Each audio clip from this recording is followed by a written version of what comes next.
Yeah, what we had a couple hits last week. What Barnes and you had Theismann. Some good races. Um, yeah, not too much to update on that. I guess. Do you any surprises last week on the races?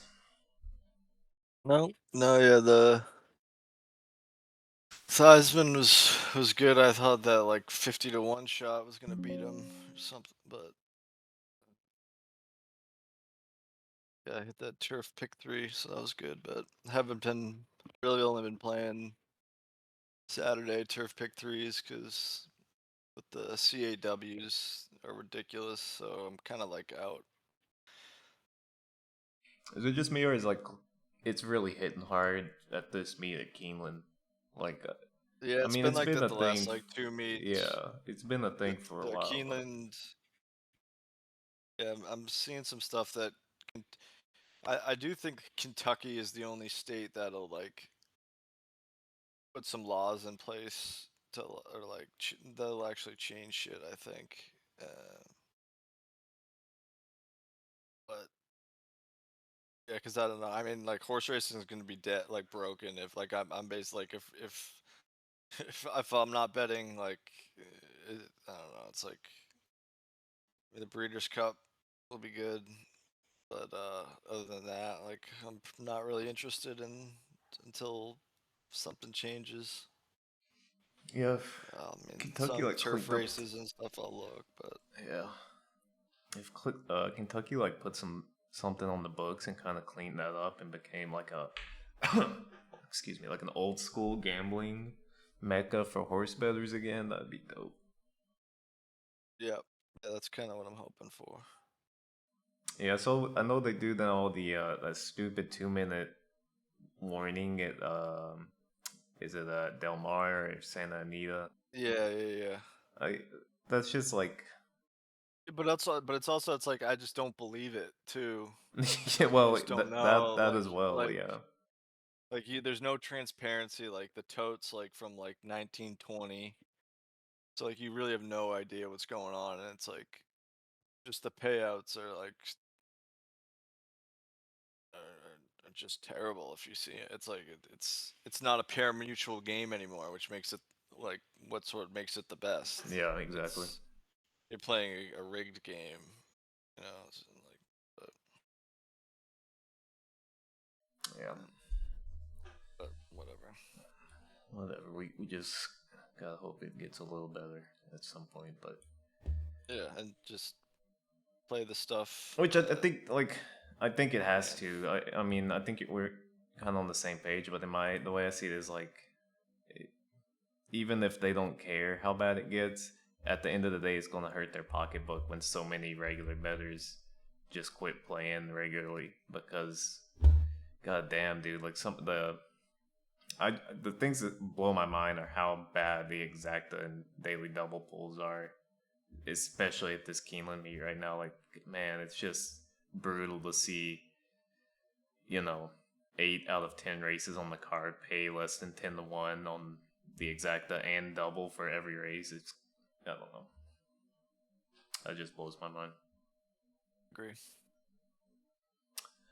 Anyway, though, let's do this pick five. I think these are some good races. If any of these morning lines hold up, there should be some good betting races in this selection here. Turf races look nice. I think those are competitive, so this should be a good one. Do you mind opening this up on race 6, the Bowman Mill Stakes for 2-year-olds? Yeah, I agree. I like this sequence a lot. I think they're really good competitive. This is the only race I don't like. Yeah, that's why I Uh, wanted you to open up. I mean, 6 furlong sprint, 2-year-old that have either run once or twice. All look pretty evenly matched. Yeah. So it's yeah, this one um, it's kind of crazy. But I mean, I think probably the Yeah, I'm not even 100% sure. I mean, I thought the one looked really good, Yep. but like it's just a race like, you know, it's there's no there's 7 horses.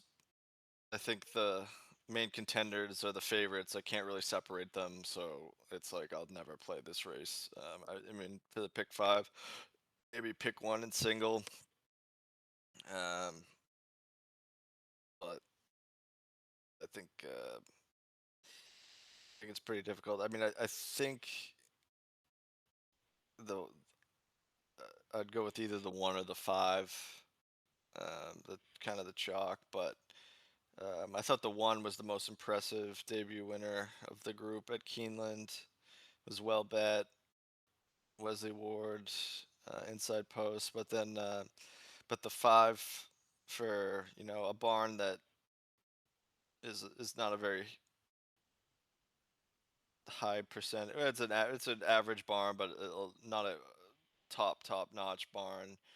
This one looked really good in its debut at Churchill, 12-1, but was kind of just it was 3 wide the whole way. One easy. He's working like just as fast out of that race. That looks like just it could be like a freaky horse. Um, so that's really all I got. I got nothing good in race 6. Yeah, I don't have much either. I thought the 5 is the most likely winner. I went with the 3. I was also between the 2 Wesley Ward horses, and um, remains to be seen if he'll keep them both in this race. I don't know if he usually does that.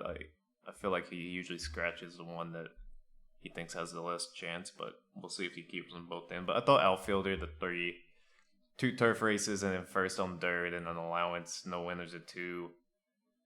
Um, Looked pretty good. Looked like he handles the dirt well. That was at Keeneland. He's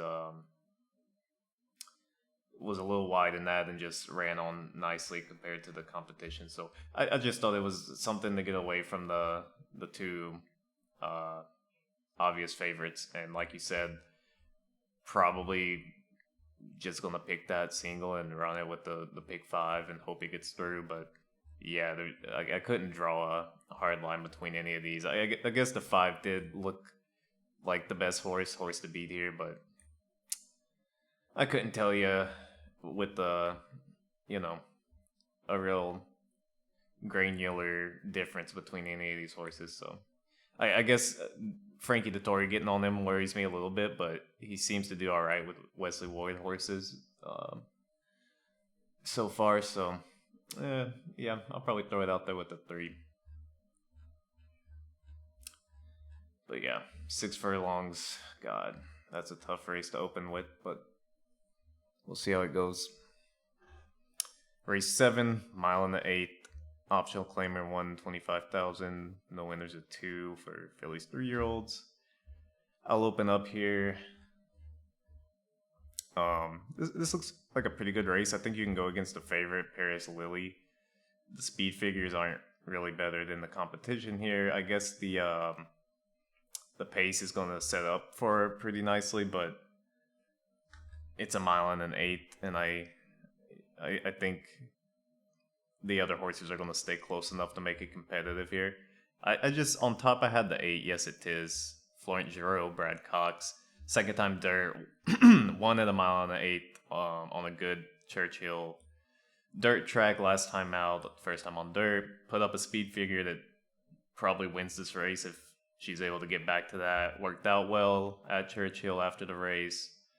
I think just kind of the class of this little group of horses here.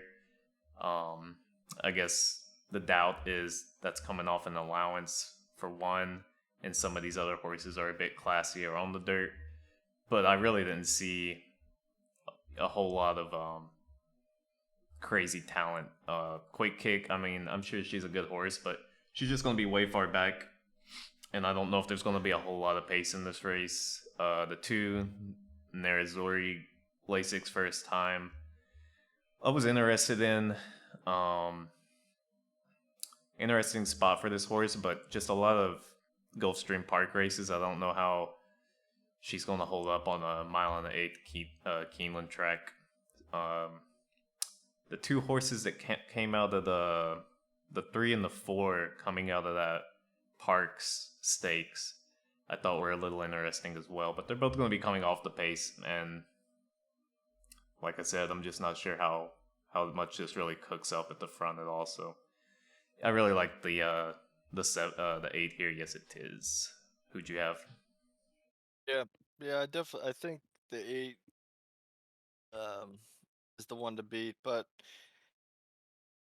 um 'cause, I mean it's just progressing each start, first race on the dirt, but I don't know, just one race off the turf. So facing mostly turf horses in that race. Um, I don't know, those races scare me as that's its lone dirt Yeah. race that on a good against a field where most of them wanted to run on the turf.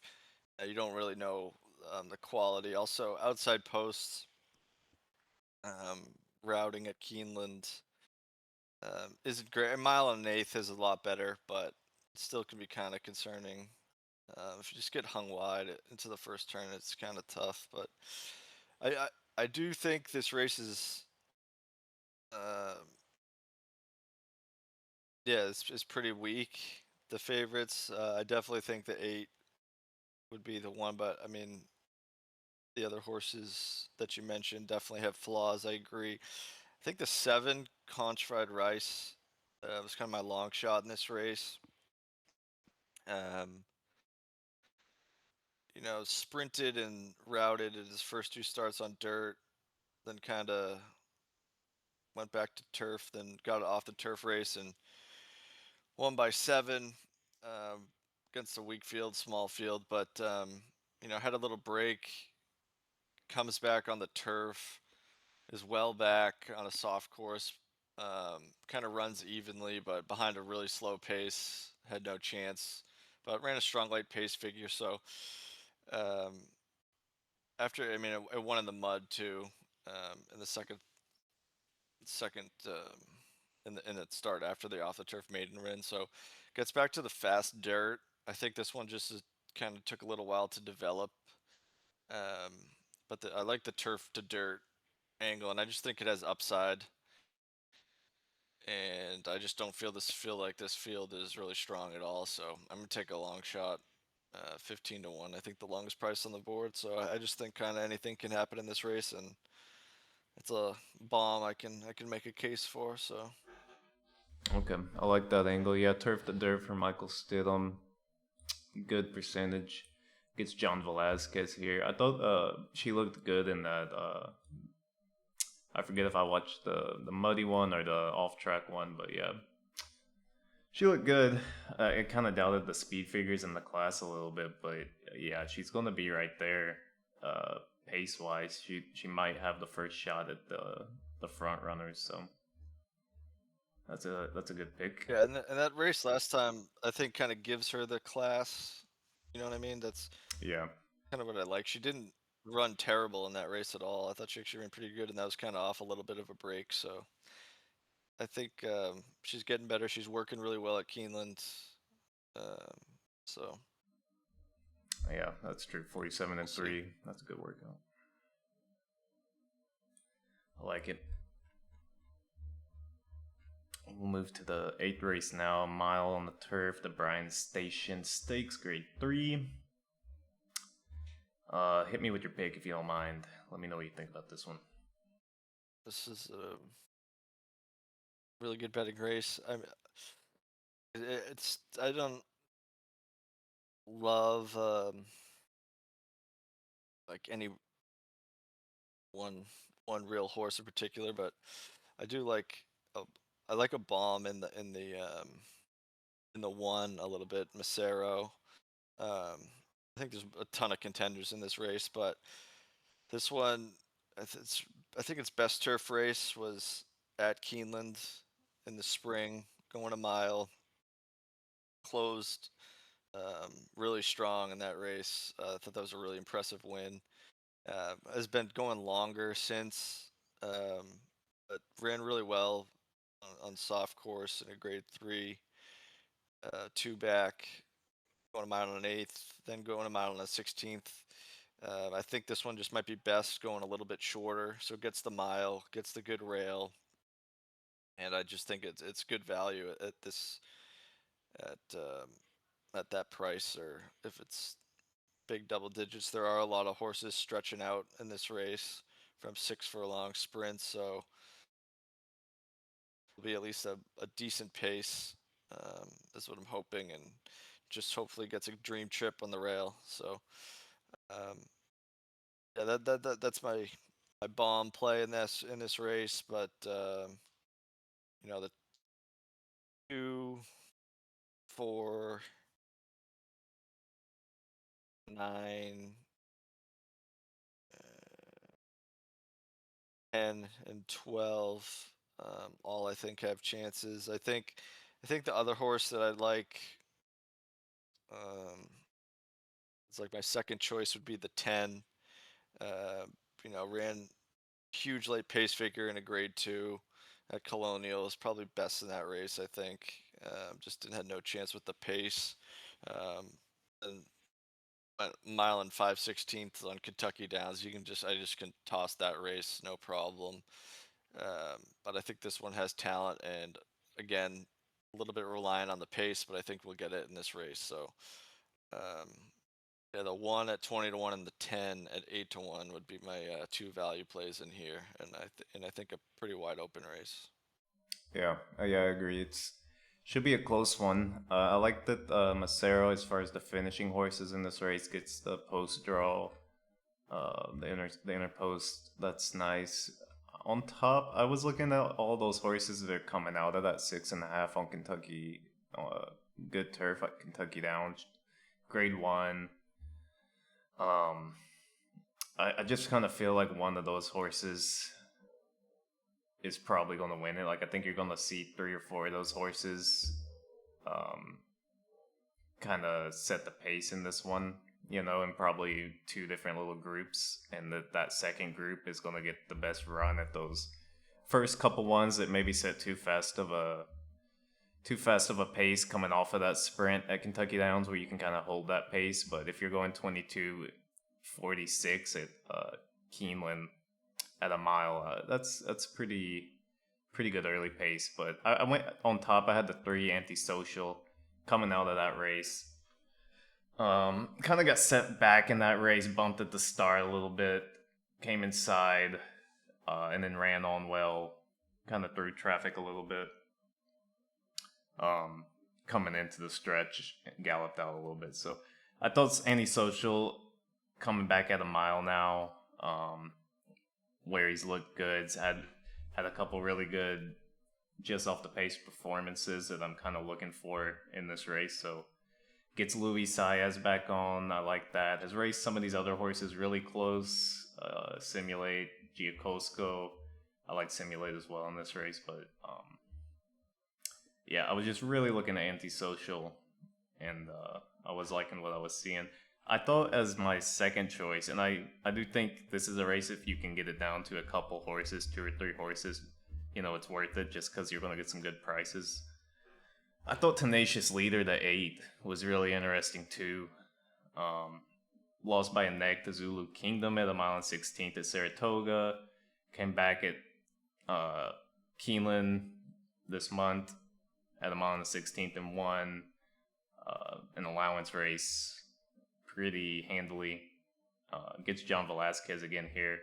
Back off Lasix, which he seemed to be able to handle in these earlier races in his career. So, and then Spindrift Farm with the Todd Pletcher, John Velasquez team up. I was just killing it at Churchill. So I think to just have the Spindrift horses this year are really turned up at this time of year. So also going to be in that kind of tracking secondary trip behind maybe a couple of these horses coming off of the sprint races, and then has that finishing kick that there's a lot of finishers in this race. So I thought taking some of these mid-pack horses was kind of the way to go, which is also why like Simulate was probably my third or fourth choice for kind of the same reasons. Cutting back, going to be in a nice stalking trip behind a decent pace, presumably. So if possible, I'm gonna try to just keep it to those two. I think Tenacious Leader and Antisocial.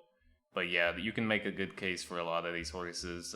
I've been on a lot of these horses in other races and won with them, and it's hard not to just pick like half of these horses, honestly. So I was gonna try to just chomp it down a little bit. I thought the 20-1, the number 6 Dream On was kind of same reasons I like Antisocial. It's hard to discount Dream On. Ran on hard after getting set way back in that Kentucky Downs race, which is a hard position. Any horse that finishes moving up in Kentucky Downs sprints are interesting to me. But yeah, if I can, just Antisocial, and then Tenacious Leader. See if I can nail it with one of those. Hopefully, they're both at 10-1 or better, but we'll see. Yeah, that horse is really good. I don't trust Castellano at all to give him a good trip. And then the only thing about the Kentucky Downs race was that the pace was scorching, 44 flat for on good turf. So I agree that most of the Kentucky Downs races are dominated by front runners, but that's what kind of concerns me about those closers. I think they'd got a decent setup in that race, even if they had kind of trouble. Yeah, maybe a little bit. Um, yeah, maybe a little bit. I thought that it was good to see finishers moving up a little bit, even if it was they're all coming back again to a rematch. So you would imagine that if they did get set up, maybe they don't get set up here. Yeah, that's a concern. I thought, but looking back at it, like the troubleshooting horse, it's now 6-1 in this race. To me, is the obvious candidate to get cooked on the front end here.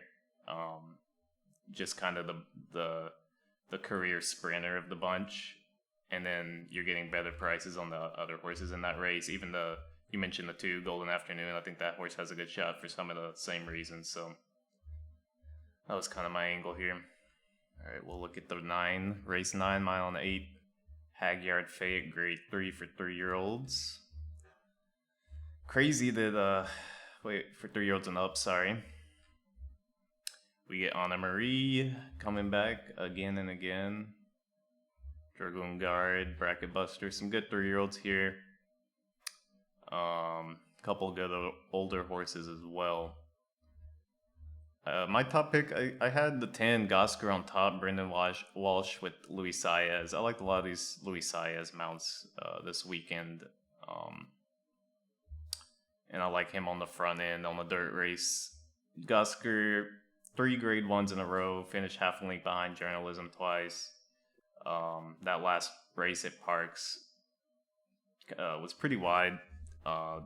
And then stumbled a little bit at the start and then was wide throughout, like 4 or 5 wide. So very excusable.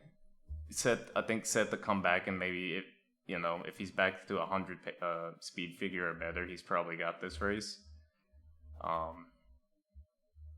didn't see a whole lot of pace here either. You've got Prince of Power, who's going to go out in front and just did that at a mile and an 8 versus similar competition, and just really slowed down in the stretch. So any horse that's going to be sitting right off of that pace, I think, has a good shot here. I get Bracket Buster. I don't like him at 3-1 in this position. And then a lot of the deeper closers in this race, I just don't think it's going to set up for him. And then on top of that, like Anna Marie and Rattle and Roll are some older horses. Or Anna Marie's not even that old, but they just haven't really shown a whole lot this year of their classic form. So I thought Gosker was in a good spot here. What did you think? Yeah, I think he's definitely the horse to beat. The only thing that concerns me is the post. Um, I mean, he wants to be forwardly placed, but he's not a rocket, and um, that just looks like a recipe to get hung wide. Um, but I mean, both him and Hit Show, um, should improve a little bit, second off the layoff. But I mean, Gosker was pretty terrible. I mean, had excuses, but um, in that last year in the Pennsylvania Derby after a bad break. But I really hate taking short prices on horses that kind of regress, especially younger horses. In their next race, I mean, he definitely should improve, but I just I think he's probably going to be close to the favorite, if not the favorite, and I just don't think he's going to get a great trip. I think Bracket Buster is the one I'm going to go with in this race. Morning line favorite, but I don't actually think he's going to be the favorite. If even if he is, he's going to be a lukewarm 3-1, 7-2, probably around the same as Gosker and Hit Show. Um, I just think this horse keeps getting better, likes Keeneland, and is just in really good form, and has got a great post. Um, can use his speed to put himself in a perfect position going into that first turn. I just think Johnny V is going to get that, patented like too wide trip, um, or outside stalking the whole way, and um, I just think that's the horse. Probably going to hopefully get a little bit ignored for Victoria Oliver, low percentage barn, but I think it's the in-form horse and has gotten beaten by Gosker a few times, so hopefully floats up a little bit in price. I like the comeback angle. I've been on Bracket Buster and I agree that he's not gonna be 3-1. Or he'll be 3-1 or better. He's not gonna be a heavy favorite like the Yeah. morning line implies. Um, yeah, the only I like Bracket Buster. Like I said, I looked at a little bit at Moonlight as well. That was a good race last out. Finishing to a slow pace, but just moving up in class here a little bit. Mile and 8 might suit the horse, the finishing style, but um, yeah, just couldn't get there. I didn't really give a whole lot of shot to these deep closers in this race. All right, we'll go on to the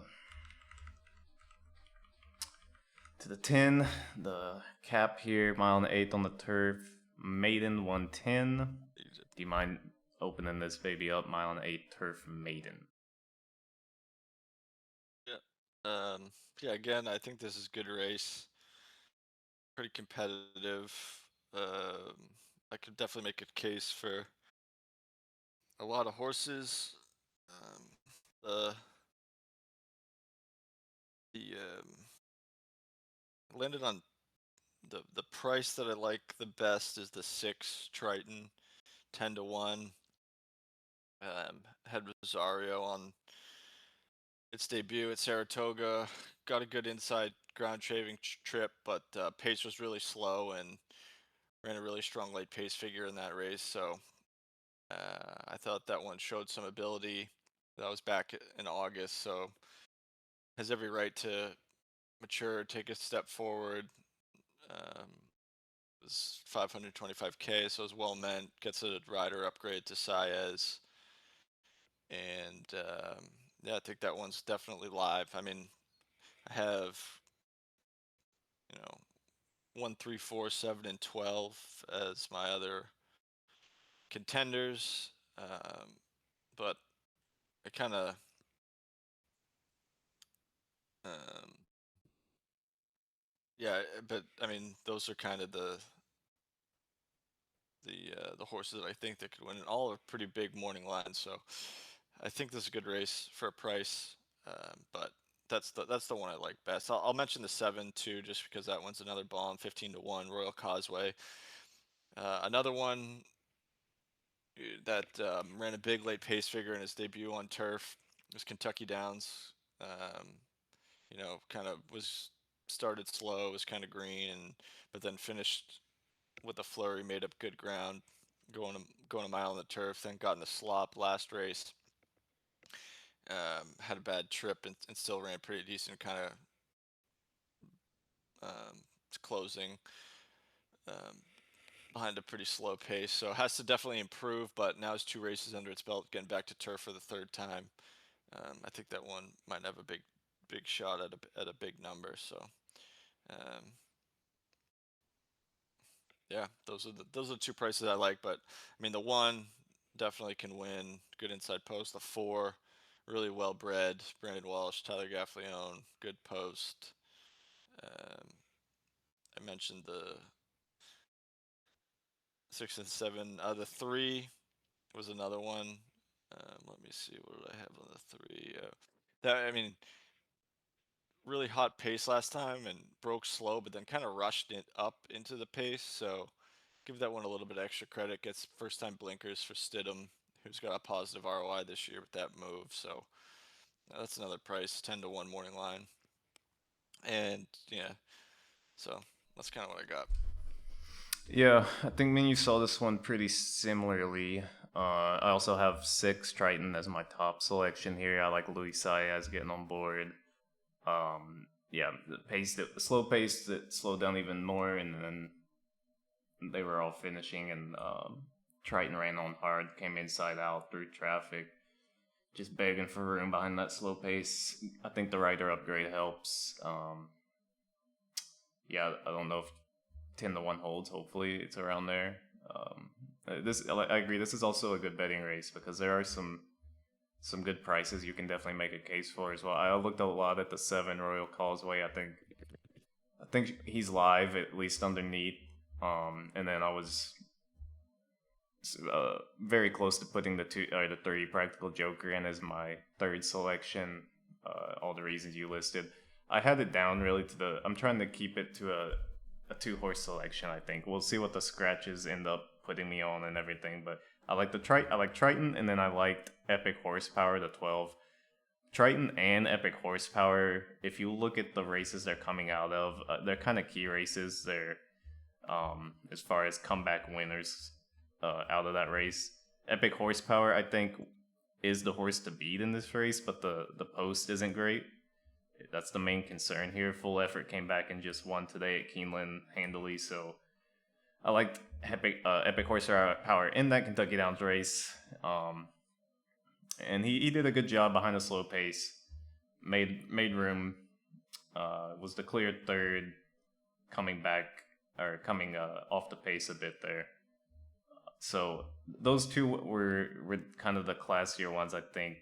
Just looking at the key races they've come off of in their recent performances a little bit. I tried to stay away from the first time starters here. I think Mile on the 8th, there's some talent from horses that have routing distance experience. So if you can take any of those at a price, I think it's a good shot in this race, honestly. Yeah, I definitely agree with the 12. I definitely have to use him in some.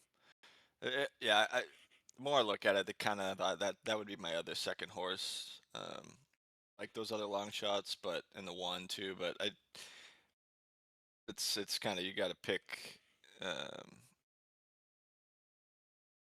I definitely think the 12 is really likely. Since it's a mile and an eighth, yeah, the post is what initially. I mean, betting favorites from, or low price horses from the 12 on turf was never really a good recipe, but definitely ran 2 big races with terrible trips at outside posts against the pace.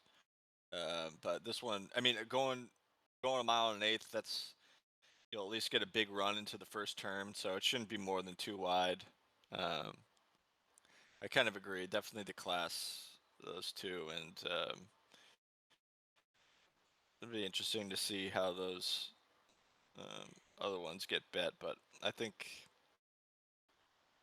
the 6 and the 12. The more I look at it, the 12 would definitely be my alternative, my second choice to the 6. All right, so we'll have to lay that 612 exacta then. Make sure we catch that. But Yep. these were some good races. I'm curious to see how the morning lines hold up. Curious to see what the final payoff on these late picks are. Considering, I think there should be a couple really good prices coming in this pick 5 sequence. Pray to God there is, because I don't want to see 3-1 shots like some of these days have been, but it looks like it's a couple of open races here, so I'm looking forward to it. It should be good. Any closing thoughts? Anything you want to plug, Mr. Conductor? No, no, I'll probably post and stuff for the Breeders' Cup, but other than that, I don't think I'll be doing much posting. I did look at race 5 on this card because I'll probably play the turf pick 3. Thought there's some good chances for some. I like 2 prices in there. The 9's the favorite for Brandon Walsh off the layoff. Probably the one to beat, but I thought the 7, 8-1 Operation Torch ran really well off a year layoff. Set a hot pace, has won at Keeneland before. Second off the layoff, working well. I think that one's definitely live, 8-1. And then I thought the 4 was a bomb, Pineland, 15-1. That I liked. Ran, was on dirt sprinting, then went to a turf going a mile at Churchill in the summer, ran second by a neck, was game in that race. Comes back at Ellis, runs a good third. That was behind Theismann, who came back and won last Saturday. And was in a turf sprint at Kentucky Downs. That was too short for him, and then had a bad race back on the dirt. But his best races have been going a mile on the turf. So I think that one's pretty sneaky at 15-1 there. So it's yeah, that's all I got. But yeah, it looks like it's a good card. So hopefully, closing day at Keeneland is kind, and you can get some coal for the Breeders' Cup. Hopefully we can stash up a little bit. They've just been squeezing us dry, but yeah, let's hope it's a better day, finishing day. I didn't look too hard at that race 5. Do you give JoJo Go any shot there? I like Pineland. I've been looking for a spot to play that horse, so that's a good call out. JoJo Go. Yeah, I mean, at 20-1, I'm never gonna knock you. Yeah. Definitely it fits. Third off the claim. But the horse just hasn't finished well enough on the turf for me. But Barnes 2 for 7 at Keeneland, so Yeah, well, we'll see how it goes. Think that'll be it. Thanks for hopping on and dishing this out for us, Mr. Conductor. anytime.